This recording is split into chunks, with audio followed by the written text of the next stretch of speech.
Good morning, class 6th. Students, in this class we will revise our chapter number 1, Understanding Diversity, which is related to our civics portion. So before starting this chapter, हम लोग ये देख लेते हैं कि what do you mean by diversity? So diversity means the state of being different. Diversity का मतलब है विभिन्नता. तो हर चीज़ अगर हम अर्थ पे देखेंगे, हम लोग हमारे आसपास सराउंडिंग्स में देखेंगे, हर एक चीज़ एक दूसरे से अलग है. तो डाइवर्सिटी का मतलब है और बीइंग डिफरेंट, अलग होना is meant as diversity. Diversity हमारी अर्थ में, प्लैनेट्स में, सराउंडिंग्स में अगर हम देखें, बहुत सारी वेराइटीज़ ऑफ प्लैनेट्स हमें देखने को मिलेंगे, बहुत सारे वेराइटीज़ ऑफ ट्रीज़ देखने को मिलेंगे. हम लोग एक क्लास में बैठे हैं, 50 स्टूडेंट्स हैं. हर एक इंसान का, हर एक स्टूडेंट का, हर एक टीचर का या हर एक पर्सन का अलग नेचर है. वो सभी एक दूसरे से डिफरेंट है. कोई भी दो लोग एक जैसे नहीं हो सकते. So different looks, opinions, beliefs, practices and means of expressions. हर एक इंसान के लुक्स अलग हैं. कोई कैसा दिखता है, कोई उससे डिफरेंट दिखता है. ओपिनियन, थिंकिंग, उनकी सोचने समझने की जो शक्ति होती है, वो पावर, किसी सिचुएशन को किस तरीके से लिया जाए, वो ओपिनियंस अलग हैं उनकी. बिलीव्स अलग हैं, प्रैक्टिसेस अलग हैं. तो हर एक व्यक्ति दूसरे से क्या होता है, डिफरेंट होता है. Now it's natural. ऐसा नहीं है कि हम लोगों ने बनाया हो इस डाइवर्सिटी को. ये नेचुरल है, मिली हुई है हमें, and normal and inherent in life on earth. और डाइवर्सिटी ही हमारी एक तरीके से पहचान हम कह सकते हैं. Diversity, unity in diversity India में है. तो डाइवर्सिटी होते हुए भी हम सभी एक हैं.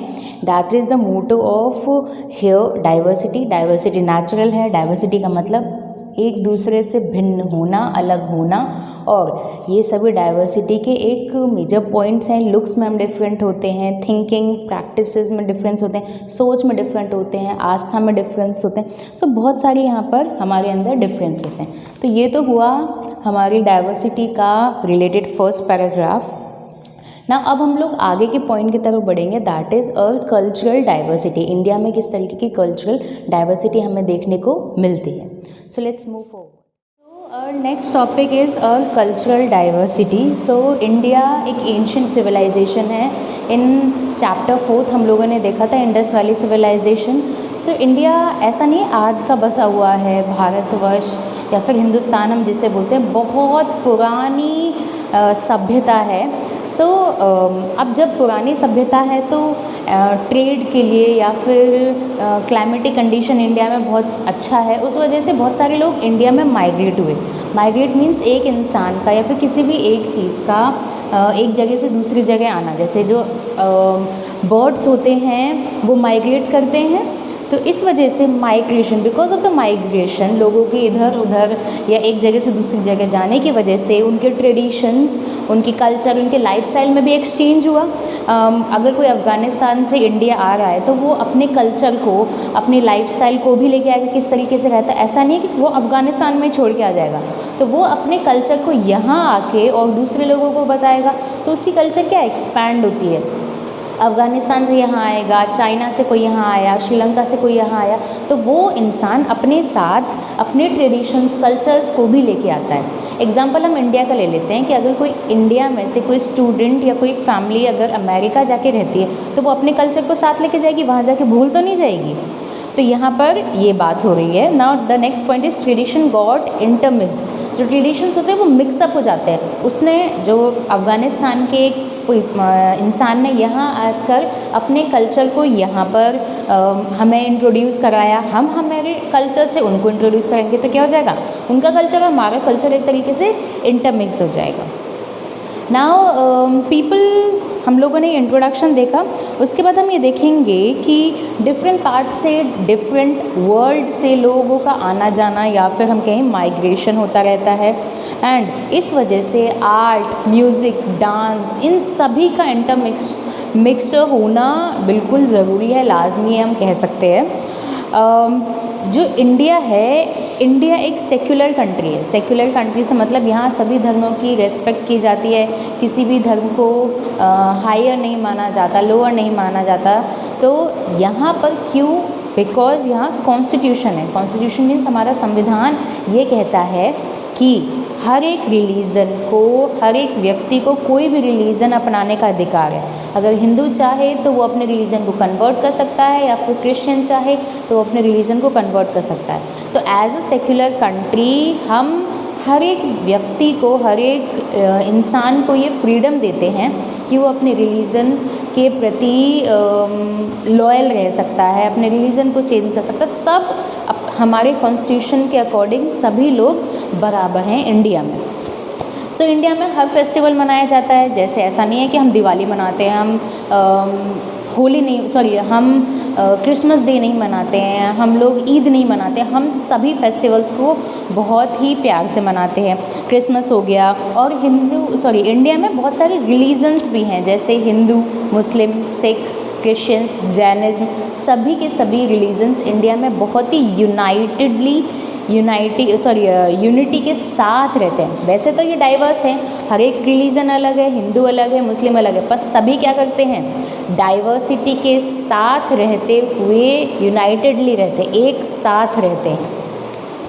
नाउ अगर हम देखें फेस्टिवल्स मनाने की बात आई, रिलीजन मनाने की बात आई, हम लोग सभी फेस्टिवल्स प्यार से मनाते हैं। हम लोग अगर बैसाखी मनानी हो तो बैसाखी मनाते हैं, होली मनानी हो होली, ईद मनानी हो ईद, सभी जो फेस्टिवल्स हैं उनको बहुत रिस्पेक्टिवली मनाते हैं। अब अगर बात आए यहाँ पर होली बुक्स की, होली बुक है हिंदूज़ की रामायण, एंड अगर मुस्लिम की बात की जाए देन कुरान, तो और सिख की बात की जाए तो गुरु ग्रंथ साहिब, क्रिश्चियन की बात की जाए तो बाइबल। ये सभी क्या हैं, एक तरीके से अलग हैं, पर क्या बताती है, हमारी डाइवर्सिटी को यूनाइटेड करती हैं।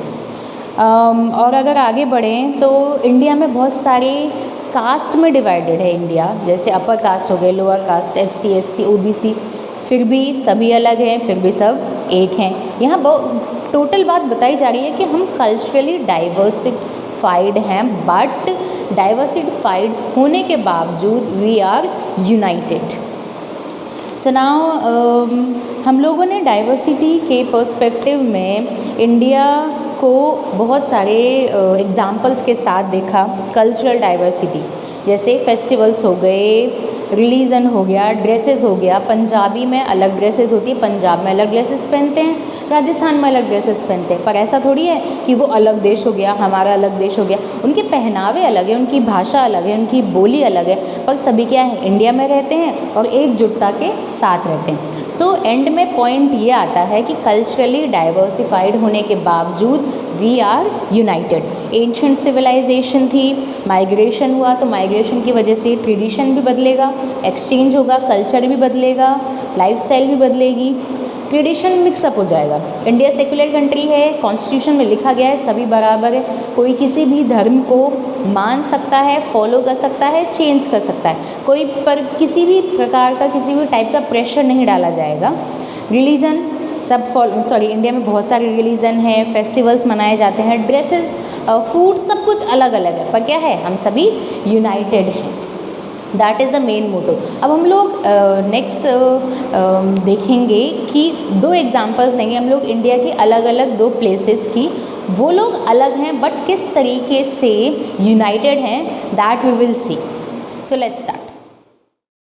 So now we are taking 2 examples of 2 different places from India. First is Kerala and the second one is Ladakh. So first of all हम लोग ये देख लेते हैं कि केरला कहाँ सिचुएटेड है इंडिया में एंड लद्दाख कहाँ पर सिचुएटेड है। सो केरला सिचुएटेड है south western part of India. So यहाँ पर है केरला एंड वहीं पर हम लद्दाख की बात करें तो Ladakh is situated in this side. यहाँ क्या है, लद्दाख सिचुएटेड है। सो eastern part of Jammu and Kashmir, ये रहा ईस्टर्न पार्ट। नाउ एक big difference between Kerala and Ladakh is that Kerala एक स्टेट है एंड लद्दाख अब यूनियन टेरिटरी बन गया है। पहले यूनियन टेरिटरी नहीं था, एक प्लेस ही था, बट अब क्या है, एक यूनियन टेरिटरी है। ओके, सो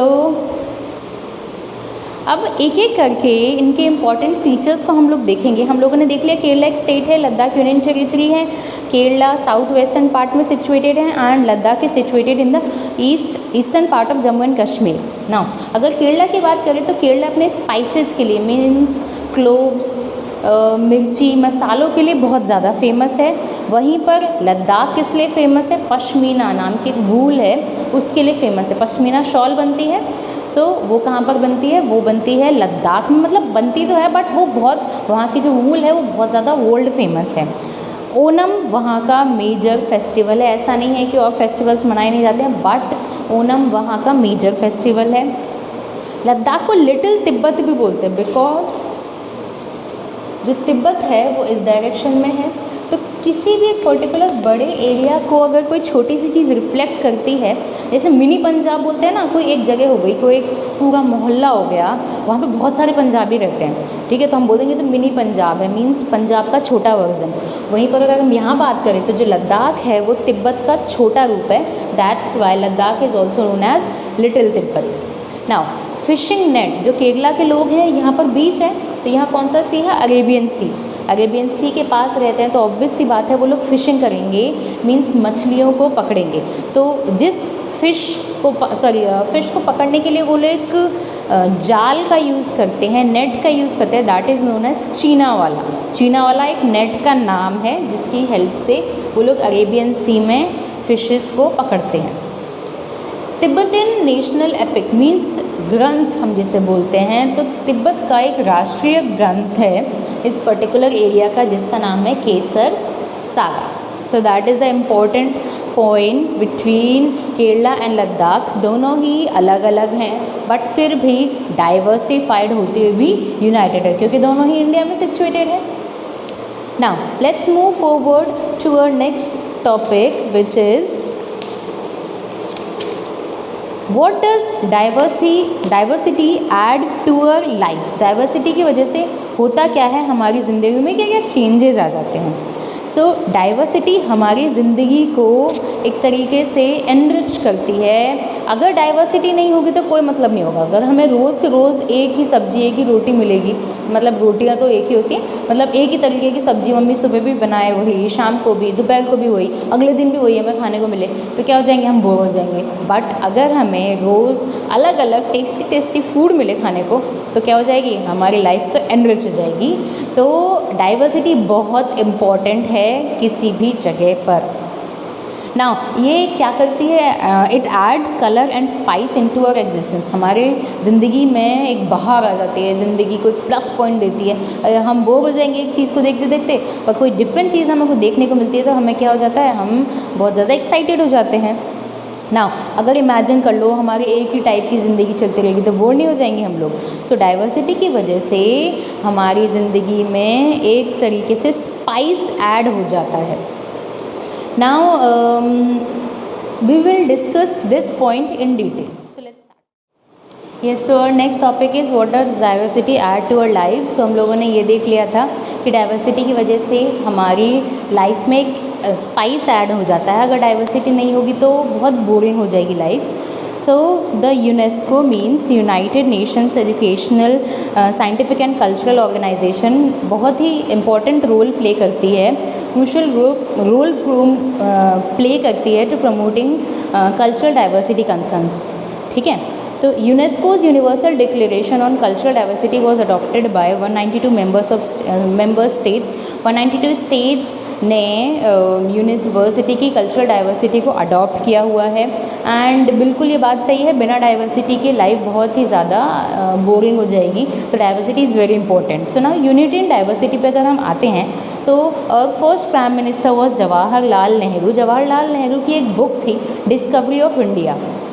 सो उस बुक में उन्होंने एक तरीके से ये कहा है, इंडिया की यूनिटी एंड इंटीग्रिटी के बारे में कहा है, एकता के बारे में कहा है, सभी लोग डिफरेंट होते हुए किस तरीके से एक रहते हैं उसके बारे में उन्होंने एक्सप्लेन किया हुआ है इस बुक में। नाउ हमारी जो डाइवर्सिटी है, हम जो इंडियन सिविलाइजेशन है वो बहुत पुरानी है, मीन्स हड़प्पन सिविलाइजेशन, इंडस वाली सिविलाइजेशन की बात अगर हम करें और हम आज की बात करें तो बहुत एक लंबा रास्ता हमने तय किया है। बट इस लंबे रास्ते में बहुत सारी कठिनाइयाँ आई, प्रॉब्लम्स आई, पर हम सभी क्या रहे? यूनाइटेड रहे। तो that is known as unity in diversity. अलग होते हुए भी हम क्या हैं? यूनाइटेड हैं। फ्रीडम की बात करें 1947, उससे पहले कितने सारे इंसिडेंट हुए, कितने सारे मुस्लिम हिंदू मुस्लिम्स के बीच में वॉर्स हुए, उनका बहुत सारे लोगों ने फ़ायदा उठाया। अगर हम यहाँ पर बात करें आपकी बुक के अंदर क्या क्या इंक्लूडेड है, तो 1857 की क्रांति से, रेबेलियन से बात करें, फर्स्ट जिसे हम बोलते हैं the first war of independence, national independence, वहाँ से लेकर हम जालियांवाला बाग की बात करें 13 अप्रैल 1919, एंड उस टाइम पर पूरा इंडिया एक साथ खड़ा हो गया था। किस लिए हम सभी ये वॉर्स कर रहे हैं? For freedom. तो ऐसा नहीं है कि सिर्फ हिंदूज लड़ रहे हैं, मुस्लिम नहीं लड़ रहे, सिख नहीं लड़ रहे, सभी कम्युनिटी साथ दे रही हैं किसके लिए? फ्रीडम के लिए। तो यहाँ क्या है? डाइवर्सिटी है, फिर भी क्या है? यूनिटी भी है। तो एंड में ये बताने की कोशिश की गई इस चैप्टर के अंदर, हमें क्या समझनी है? अंडरस्टैंडिंग डाइवर्सिटी समझनी है। विभिन्नता है पर उसमें एकता भी है, और इसका पर्सपेक्टिव हमने क्या लिया? इंडिया के पर्सपेक्टिव से इसे समझने की कोशिश की है। So I am just revising the chapter again. Introduction part, हम लोग सभी विभिन्न हैं, अलग अलग हैं, एंड डाइवर्सिटी का मतलब ही क्या होता है? डाइवर्सिटी का मतलब होता है स्टेट ऑफ बीइंग डिफरेंट, अलग अलग होना। उसके बाद हम लोग आए थे कल्चरल डाइवर्सिटी पे। इंडिया का जो कल्चर है बहुत ही डिफरेंट है, अलग अलग ड्रेसेस पहनते हैं, अलग अलग फेस्टिवल्स हैं, फिर भी हम सभी क्या हैं? यूनाइटेड हैं। देन हमने केरला और लद्दाख की बात की थी। केरला की सिचुएशन लोकेटेड कहाँ पर? Kerala, and then Ladakh, where is Ladakh situated. उनकी कल्चरल डाइवर्सिटी की बात करते हुए हम लोग आए थे कि डाइवर्सिटी क्यों ज़रूरी है, डाइवर्सिटी की इंपॉर्टेंस हमने देख ली। फिर यूनिटी इन डाइवर्सिटी क्या होती है? एकता में विभिन्नता। एकता है, विभिन्नता भी है इंडिया में, और उसके बाद एकता भी है। That we have also done. So by this we have completed a revision part of this chapter.